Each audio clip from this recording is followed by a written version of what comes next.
15 early Emmitt Smith football cards every serious collector needs to own. How many different Emmitt Smith football cards are there? Well, as of late 2019, there were 2,500 plus cards on the PSA Master Set listing for the Dallas Cowboy great. And that includes cards just through 2005, shortly after his retirement. Guess that's what happens when you pick up 3 Super Bowl rings with America's team on your way to an all-time rushing record with a bust in Canton, huh? But while we can't detail every Emmitt issue, we can surely tackle some of his early ones, when probably not even Smith himself knew that he'd one day take down Walter Payton's all-time rushing yardage record.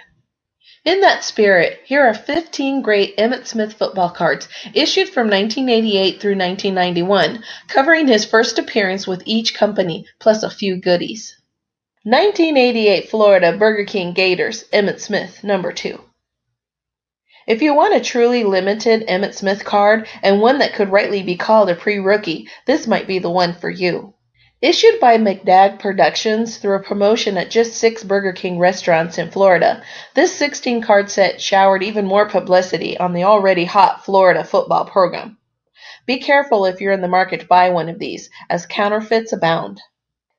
1989 Florida Gator Smokey, Emmitt Smith. Alright, so this card may rival the BK card that we spoke of previously. Plus, you get a cool Smokey the Bear drawing on the back. Fire safety tips too. This thing also looks great, with Florida colors and a young Emmitt plowing straight on through a pile of humanity.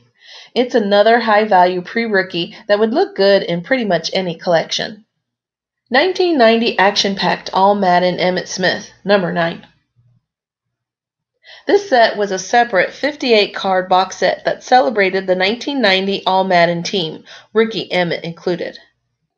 Like other action-packed cards, this one is all glossy photos, bumped out 3D body parts, thick cardboard, embossed foil gaudiness, but it's pretty cool looking. Prices are all over the place depending on condition and whether or not the card is slabbed. 1990 Action-Packed Rookie Update, Emmitt Smith, number 34. This base design Action-Packed Smith rookie card is a bit more subdued than the Madden version, with only gold borders to spruce up the full-on rushing shot. These cards were a deep dive into the super premium market and met some resistance from longtime collectors. Time has shown us that they maybe weren't quite as limited as we wanted them to be several decades ago.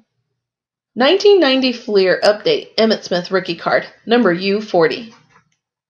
By the time this card was issued, we knew 2 things.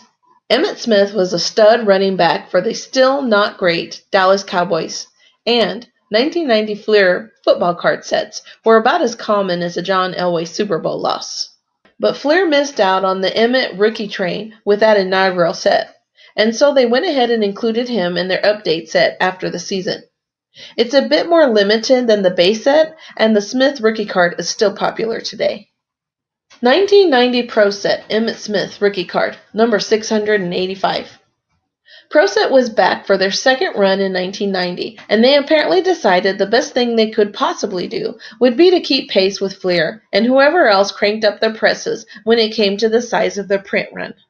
The result here is a great-looking Smith rookie card that you can find for a song most of the time.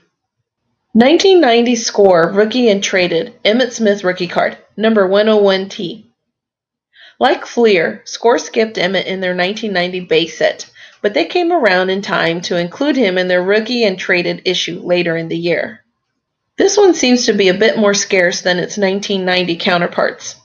And as with the Burger King card previously, be careful with counterfeits and reprints if you're in the market for this card. 1990 Topps Traded Emmitt Smith rookie card, number 27T. Ho hum.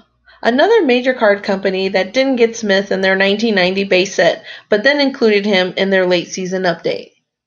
This Topps traded card shows a helmetless kneeling Emmitt and doesn't seem to be scarce in any sort of way, except maybe by comparison to the Flair and Pro Set base issue. 1991 Bowman Emmitt Smith, number 117. Here we begin to run through Smith's 1991 cards in sets/companies that either didn't exist in 1990 or just whiffed on the young superstar in his rookie season. In this case, 1990 Bowman was the first time Topps included football in his resurrected card line, so every player was debuting, in a sense. For Smith, that meant a rookie superstar card, number 3, and this base card at 117. Neither sell for a mint, even in mint condition, but both give us an early look at a young Hall of Famer in the making. 1991 Pacific Emmitt Smith, number 107. Once a couple of card manufacturers not named Topps pushed their way into the football card market in 1989 and 1990, the floodgates were opened and the 1990s glut gripped the hobby. Pacific was part of that second wave of new sets, and they seized the day with a monstrous 660 card issue. These cards feature crisp photography front and back and a typical color scheme that always makes you, at least me, feel like I'm in Miami. Pacific falls squarely in the junk wax category, which means you can buy just about any card you want, including Emmitt, on the cheap.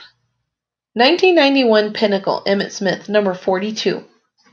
Pinnacle was Score's early entry into the premium card market, and it seems that most of their efforts went into jamming in as many design elements as possible. The result was that this set went against the growing trend of full-blood photos and instead buried the players among overpowering fonts and thick, blocky borders that left our heroes just tiny cardboard figurines. Of course, you might love this Emmitt, in which case you can probably find this one for a very reasonable sum, even today. 1991 Stadium Club, Emmitt Smith, number 2. Stadium Club, on the other hand, was part of an ever newer breed of super premium cards. Coming on the heels of the baseball Stadium Club issue, this one was basically Topps' version of Action-Packed. Thick cards, full-blood photos, bumpy and embossed design elements. Alas, even Stadium Club cards are not much above junk wax status today, but at least this Emmitt gives us a dramatic landscape action shot. 1991 Flair Ultra, Emmitt Smith, number 165. Every card company needed a premium line in the early 1990s, and Ultra was Flair's foray into that field. To these eyes, Ultra cards look sort of like Pro Set, but without all the official logos splashed all over the place. Not a bad look. But Ultra was about as limited as the base Flair set, which is to say, not at all. 1991 Upper Deck, Emmitt Smith, number 172. This was the marriage everyone wanted to see and had been waiting for, Upper Deck and football. After 2 years of waiting, we got our wish, and the result was, well, a typical Upper Deck set. Clean design, great photography, and way too much product on the market.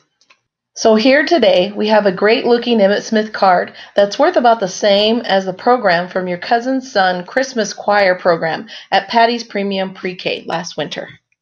1991 Wildcard, Emmitt Smith, number 46. Wildcard football was all over hobby ad pages when they were first issued, and there were 2 sets, a college draft pick version and an NFL version. In each, players came in the base variety or with numbered stripes, which you could supposedly redeem for, I think, that number of base cards. So the higher the number, the better, and the more rare. Those stripe cards still hold some value today, and even the base versions are a time capsule into the funky era of the hobby, when the buzz was palpable and the gimmicks were thick. On this card in particular, we get to see Emmitt laying waste to the rival Washington Redskins. Like our video? Then like our video and subscribe to our channel. waxpackgods.com